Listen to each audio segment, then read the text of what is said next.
You're watching your local news leader.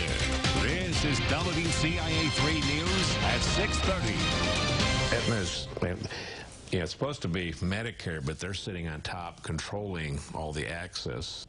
Months after a termination between Carle Health and Aetna Medicare, seniors are still scrambling to find a new doctor, if there's even one available. That breakup made a number of Christie Clinic physicians inaccessible too. It's an increasingly common tale. Insurance company and healthcare facility disagree over a contract and break up. In the wake are patients who've now lost their doctors. Target 3 investigative reporter Renee Cooper has been sorting through this for months now.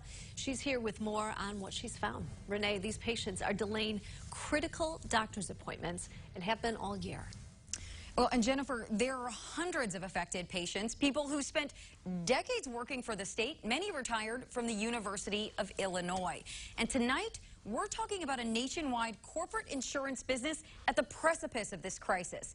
Aetna's parent company, CVS, reported $2.3 billion in net profit in the first quarter of the year. That's an increase from last year as inflation soars this year.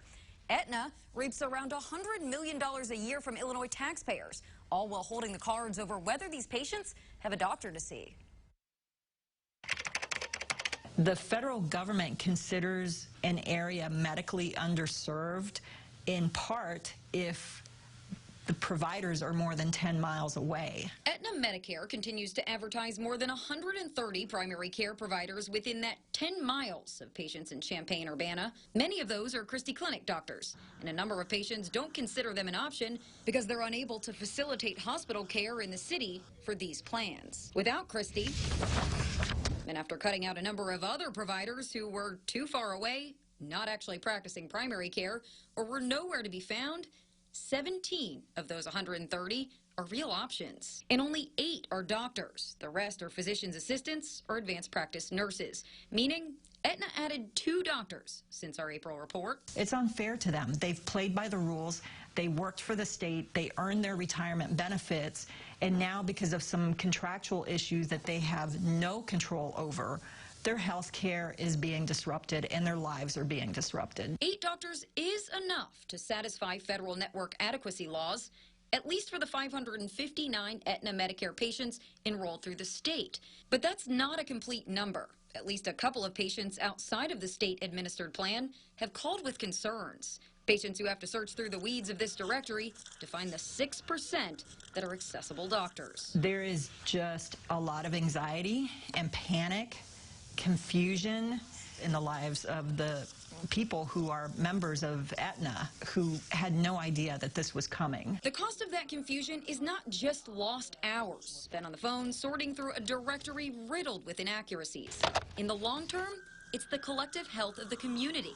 Patients, like Russ Jacobson, are putting off routine but essential appointments. Normally, Jacobson would see his primary care doctor every 6 months. Because I have high blood pressure, take medicine, they want to check kidneys and liver to make sure that there's no reactions. But he canceled that preventative care out of fear of the cost that could come with an out-of-network checkup. Have you gotten that back on the calendar now? No, I just left it.